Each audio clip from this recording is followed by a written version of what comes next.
พวกศึกษาธรรมะกับพ่อสิดูพ่อเข้าใจหรอกมื้อนี้เป็นมื้อประสูติแล้วก็ตรัสรู้พร้อมปรินิพพานกันในมื้อเดียวกันตามธรรมดาธรรมเนียมสมัยตะกี้ธรรมเนียมหรือประเพณีความเชื่อสมัยตะกี้ผู้ใดสิออกลูกย้อนหลังไป 2,000 กว่าปีนะจะต้องกลับออกไปออกลูกอยู่บ้านพ่อบ้านแม่เจ้าของผู้หญิงนะแล้วมันก็เดินทางมาอยู่ในระหว่างคาบเกี่ยวหรือว่าสาระวะโนทยานคาบเกี่ยวในระหว่างกรุงเทวทหะนี่คือบ้านแม่บ้านพระนางสิริมหามายาบ้านพ่อบ้านแม่เป็นลูกพี่ส่วนบ้านผัวก็คือกรุงกบิลพัสดุคาบเกี่ยวกันก็เป็นนิมิตหมายอย่างหนึ่งที่พวกเขาเข้าใจว่าว่างเป็นกลางระหว่างพญาติทั้งสองญาติฝ่ายบิดาญาติฝ่ายมารดามีต่างหากนี่ก็เป็นปริศนาธรรมอันหนึ่งเด้ว่างจิตเป็นกลาง เวลาที่เพิ่นเจ็บท้องที่จริงเพิ่นบ่ได้เก็บดอกทำมีความรู้สึกอยู่นิดๆนับตั้งแต่มื้อจุติจิตแห่งโพธิสัตว์ทั้งหลายเข้าสู่ขั้นของพระมารดาจังซี่ท้องเพิ่นก็บ่ได้ใหญ่ขึ้นหลายดอกพอตะลูพอนุ่นๆเท่านั้นแหละบ่ได้คือคนทั่วไปแล้วก็การจุติตั้งแต่เริ่มต้นมา15ค่ำเดือน7ได้วันจุติแต่ว่าวันนี้เป็นวันออกนั่นถึงออกจากวันเกิดวันประสูติคือวันเกิดแหละเพิ่นมีสติการกำหนดต่างๆว่าอันนี้เป็นมัชฌิมประเทศบุคคลทั้งหลายสามารถรับธรรมได้แล้วพูนตั้งแต่เพิ่นเป็นเทพสันดุสิตอยู่พุ่นการกำหนดลงมาสู่ขั้นพระมารดาก็ดีแล้วก็อยู่ในท้องก็ยังมีสมาธิเด้ในท้องก็ดีจิตก็ตั้งมั่นเป็นสมาธิตลอดสามารถคุยกับแม่ได้อีกเด้อยู่ในท้องก็ดีก็ธรรมดาแล้วเนาะมหาบุรุษ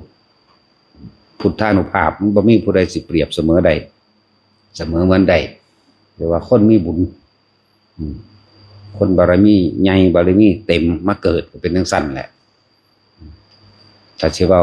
เริ่มต้นตั้งแต่จุติคือ15ค่ำเดือน7เป็นเดือนต่อไปค่อยหน้าพุ่นล่ะเดือนต่อไปทั้งหน้านั่นแหละมีเหตุการณ์ว่าในวันจุติจิตของพระโพธิสัตว์เฮานี่นรกทั้งเบิดนั่นแหละหยุดการทำงานแต่ว่ามีพิเศษขึ้นมาอีกอันนึงว่าคนง่อยเปียเสียขาปัญญาอ่อนคนป่วยและตลอดทั้งคนที่เคยเป็นศัตรูคู่อริกันบ่ว่าสิเป็นคนบ่ว่าสิเป็นสัตว์หยังก็แล้วแต่ในมื้อนั้นกลับกลายมาเป็นคนที่ฮักกันทั้งเบิดเลยประตูหน้าต่างก็เปิดเอง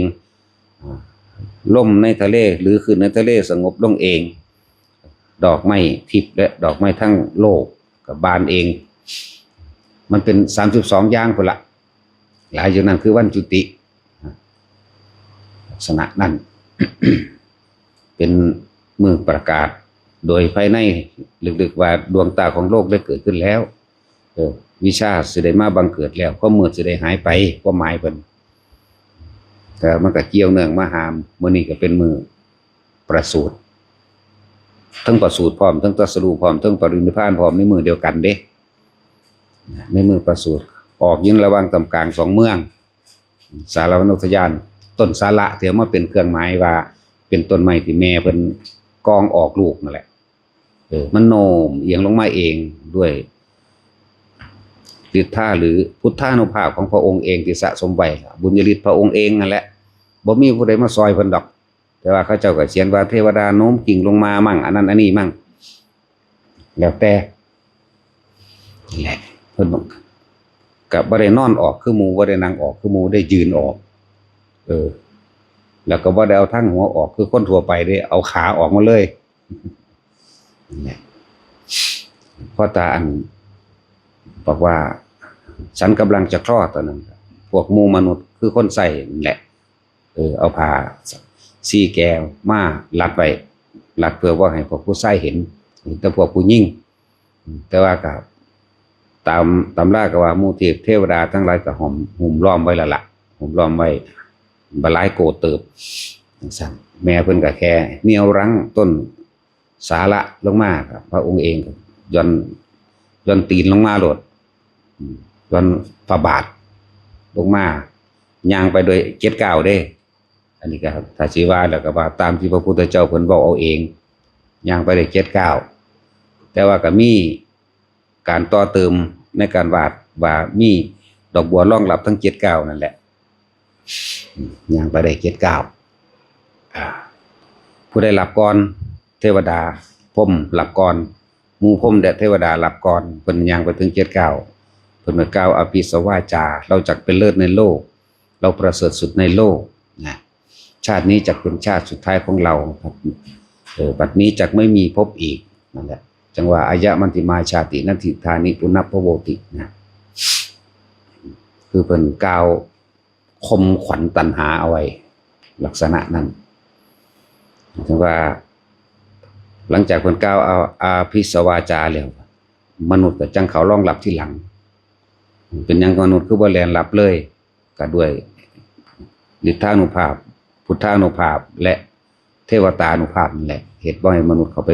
นั่งสะก่อนเขาก็รองรับด้วยภาทิพย์สะก่อนกล่าวคำจบแล้วมวลนางสนมคนใส่ทั้งหลายเนี่ยจังไปรับเอาดอกนี่คือกล่าวในมือเพิ่นประสูติเอิ้นว่าเกิดมือเพิ่นเกิดนรกทั้งเบิดเปรตทั้งเบิดในมือนั้นสิมีมือเดียวแหละเรียกว่าแล่นหาส่วนบุญเป็นมือพิเศษอยู่เด้บ่แม่นมือทั่วไปเพราะว่าสิเป็นสัตว์นรกที่ไม่ใช่อนันตริยกรรมเด้อแล่นหาส่วนบุญกับญาติพี่น้องของเองกับลูกกับหลานกับพ่อกับแม่กับเพื่อนสนิทมิตรสหายตลอดทั้งกับคนที่เคยมีเวรมีกรรมต่อกันก็คือมื้อนี้จังซี่ถ้าพวกเฮาอุทิศบุญเป็นจังซี่มันก็สิถึงพวกเขาอย่างนี้ก็แค่ว่าเป็นการแก้ไขที่ปลายเหตุหรือคนที่มีชีวิตได้สำนึกบุญคุณถึงพ่อถึงแม่ปู่ย่าตายายครูอาจารย์ตลอดทั้งการกระทำความผิดได้ล่วงเกินล่วงชีวิตของผู้อื่นมาแล้วยังก็ว่าไปเนี่ยอันแล้วจังซี่ต้องได้ศึกษาอย่างละเอียดอยู่ดอกฟังสำใดสำหนึ่งก็แค่คร่าวๆเท่านั้นแหละจังว่านรกทั้งเบิดก็หยุดเป็นโอกาสดีอันนึงบ่ว่าสิเป็นพ่อแม่ปู่ย่าตายายจะได้รับส่วนบุญกุศลทุกคนเวลาอุทิศบุญจะขอเด้เวลาให้ทานก็เหมือนกันจะไปหาขอจะไปหาแหลกจะไปหวังผลในท่านจะมีจิตผูกพันในผลทางท่านจะไปสั่งสมในความอยากได้อยากดีอยากมีอยากเป็นอีหยังเถิดมันอุทิศบ่ไปอุทิศแปลว่าให้ให้ผลทานมั่งให้ส่วนแห่งกรรมดีมั่งที่เฮาก็ทำมากรรมดีมีหยังแม้มีการสวดมนต์มีการไหว้พระหรือมีการช่วยเหลือผู้อื่นมั่งแล้วก็คนสิ่งที่เฮ็ดได้ง่ายเสมอคนก็เฮ็ดทานนั่นแหละได้ง่ายที่สุดแต่ส่วนมากมันบ่แม่นทานให้เป็นบุญมันทานแลกของท่านเพิ่มทุกข์พวกนี้ได้อีหยังมามันก็ไปรักษาอันนั้นคือเก่านั่นแหละนั่นแหละเวลาเฮาให้ทานพากันจำไว้แน่อย่าไปแลกของอย่าอยากได้นั่นอยากเป็นหนี้เถาะการได้มาหรือการได้เป็นอิหยังก็ล้วนแล้วแต่เป็นความยึดมั่นถือมั่นเป็นเหตุให้พวกเฮาเที่ยวเวียนว่ายแต่เกิดในสังสารวัฏอันนี้สังสารวัฏความเวียนว่ายแต่เกิดกับความคิดที่หมุนวนเวียนอยู่กับสิ่งเก่าๆเด้อคำว่าสังสารวัฏวัฏฏะแปลว่าหมุนแปลว่าวนแปลว่าเวียนสังสาระมาจากคำว่าสังขารเอิ้นว่าสังสารวัฏหาต้นบ่ได้หาปลายบ่มีหรอกครับเวลาเฮาทำทานพยายามอุทิศบุญไปเรื่อยๆเอาคือว่าผู้ใดบ่ทันรู้จักคำอุทิศก็ถ้าสิเว้าเอาตามตำรามันก็มีดอกคำพระเจ้าพิมพิสารอุทิศให้ญาติอีทั้งเมญาตินังสุขโตโหตุญาตโยเพิ่นก็ว่าซ้ำนั้นอันนั้นเพิ่นคือเฉพาะเจาะจงกับญาติพวกเป็นเปรตอันนี้ก็เรื่องนึงยกตัวอย่างแต่ว่าสำหรับเฮากำหนดในใจเฮาโลดขอผลทาน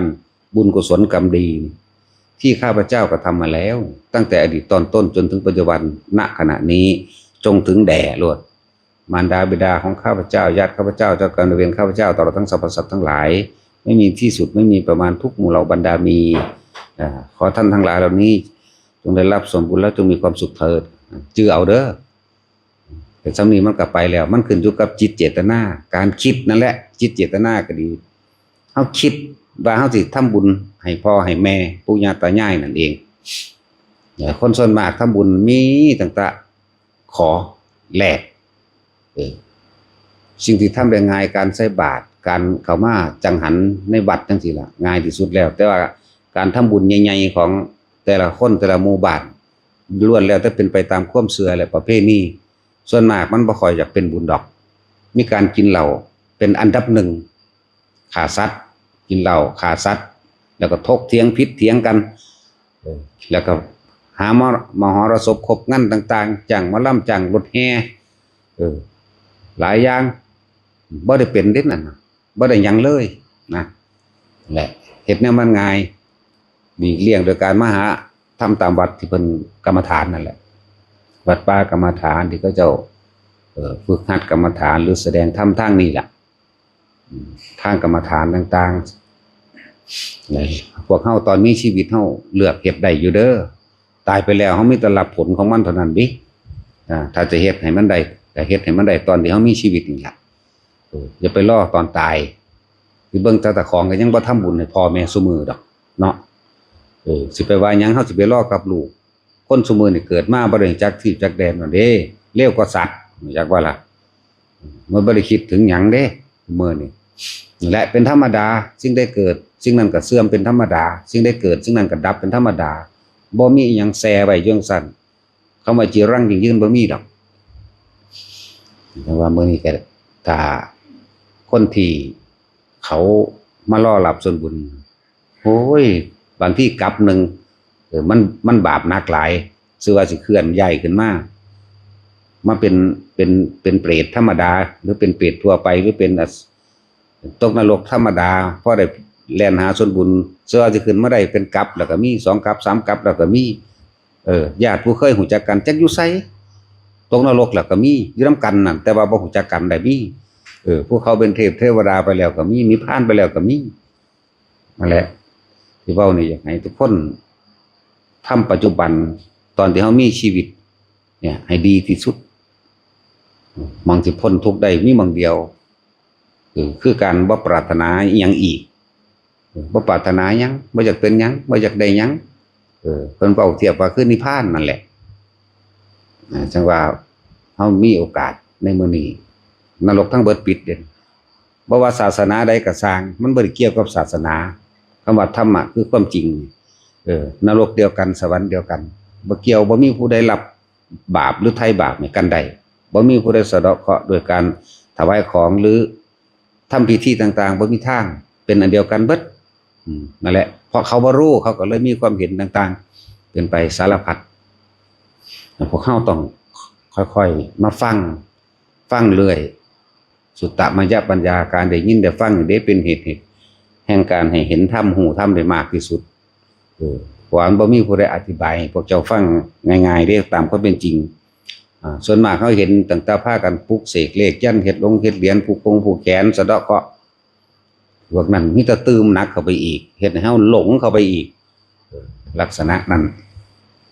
ส่วนคำของพุทธเจ้าอัตหิอัตโนนาโถเด้ตนแรกเป็นที่พึ่งของตนเด้นั่นแหละหนทางก็มีอยู่แล้วมักมีองค์8ทั้งสี่ถ้าพวกเฮาเห็นตามความเป็นจริงใดเรียกว่าสัมมาทิฏฐิมีความเห็นถูกต้องตามความเป็นจริงกับชีวิตจริงและประสบการณ์จริงเห็นแต่เห็นถ้าเป็นไปตามความเชื่อนี่ก็คือยังหลอกแต่ว่าถ้าเมื่อความจริงได้ถูกเปิดเผยเฮารู้ความจริงแล้วความเชื่อจะหายไปเปรียบดังว่าความมืดถ้าพระอาทิตย์เกิดขึ้นมาเนี่ยความสว่างก็เกิดขึ้นแทนทันทีนั่นแหละว่าสัมมาทิฏฐิมีความเห็นถูกตามความเป็นจริงอย่าไปแปลยากแปลแบบนี้มีความคิดตามความเป็นจริงเว้ากล่าวคำใดก็ตามความเป็นจริงเพียรพยายามอันใดก็จริงทำมาหากินเลี้ยงชีพโดยสุจริตสัมมาอาชีโวสัมมาสังกัปโปก็เพียรพยายามตามความเป็นจริงสัมมาสตินึกถึงแต่ความจริงตลอดโลดจนถึงสัมมาสมาธิจิตใจเฮาตั้งมั่นตั้งมั่นกับความจริงเรียกว่าสัมมาสมาธิเมื่อจิตใจตั้งมั่นกับความจริงบ่อ่อนแอบ่หวั่นไหวแม้โลกกระทำหรือคำสรรเสริญและทิ่นหน้ามากระทบหยังก็ให้ฮู้เห็นความเกิดดับนั่นแหละฮู้เห็นสิ่งใดเกิดสิ่งนั้นก็ดับคนเฮามันย่องมันก็ด่าเฮาได้คือกันเหมือนโตเฮาเอง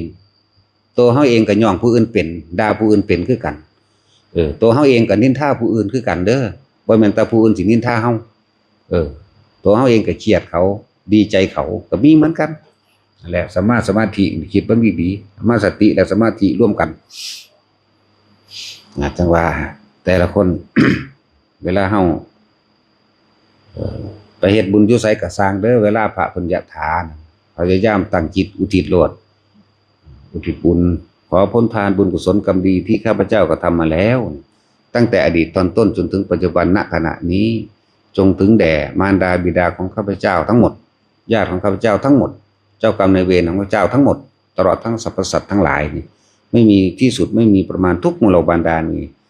อันนี้พวกเจ้าก็เอาไปจื้อเฮ็ดอยู่หม้องอื่นก็เฮ็ดหรือพวกเจ้าใส่บาตรอยู่หม้องใดก็แล้วแต่พยายามนึกตัวนี้ที่สำคัญคืออย่าไปแลกของอย่าไปขอนั่นขอนี่เป็นนั่นเป็นนี่ได้นั่นได้นี่ทุกสร้างมันไม่ได้จากการขอมันได้จากการกระทำถ้าเฮาเห็นตามความเป็นจริงแล้วนั่นแหละจิตมันก็ตั้งมั่นตามจริงนั่นแหละจังว่าแต่ละคนมันเป็นวันสำคัญสูงสุดอีกมื้อนึงอยู่เด้อบ่ธรรมดาเด้อันนี้สิว่าพุทธเจ้าสิเกิดขึ้นในแต่ละพระองค์เนาะเดี๋ยววันประสูติพุทธเจ้า5พระองค์สิเกิดมื้อเดียวกันตรัสรู้มื้อเดียวกันแล้วก็ปรินิพพานมื้อเดียวกันแม้จักขันจุติก็มื้อเดียวกันในภัตตลกัปอันนี้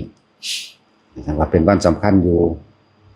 แต่วันสำคัญอีกมื้อนึงเป็นวันสำคัญที่พิเศษเข้าไปอีกก็คือ15ค่ำเดือน7เดือนหน้า15ค่ำเดือน7กลางเดือนอันนั้นเป็นวันที่ว่ามารดาบิดาของเฮาเองอาจจะเคยทำผิดพลาดมาอาจจะตกนรกหลุมใดก็แล้วแต่แดนใดก็ตามเปรตใดก็สร้างบ่ได้เกี่ยวกับปราชตูแม้เป็นสัตว์เดรัจฉานอยู่ก็ได้รับเมื่อนั้นให้ความสำคัญเด้อเวลาเฮามาทำบุญอุทิศให้มารดาบิดาเนี่ยได้ถึง7ชั่วโคตร7ชั่วโคตรบ่แม่นธรรมดาเด้จักบ่ล่ะแม่ชาตินี้สมมุติว่าแม่พ่อชาตินี้ชาติที่2ที่3ที่5ที่6ที่7บางคนอาจจะอยู่ในอัตภาพที่100ก็มีเด้ลักษณะนั้นเฮาชื่อว่าได้ซื่อๆบ่เฮาบ่ทันได้เห็นซื่อแล้วมื้อนั้นให้ความสำคัญมื้อนั้นพิเศษกว่ามื้อนี้พิเศษเพราะว่ามารดาบิดาถึง7ชั่วโคตรมื้อนี้เป็นอาจจะเป็นทั่วไปมื้อนี้เป็นวันทั่วไปลักษณะนั้นจังว่าทุกคนตั้งใจอุทิศบุญในใจเจ้าของเองแหละ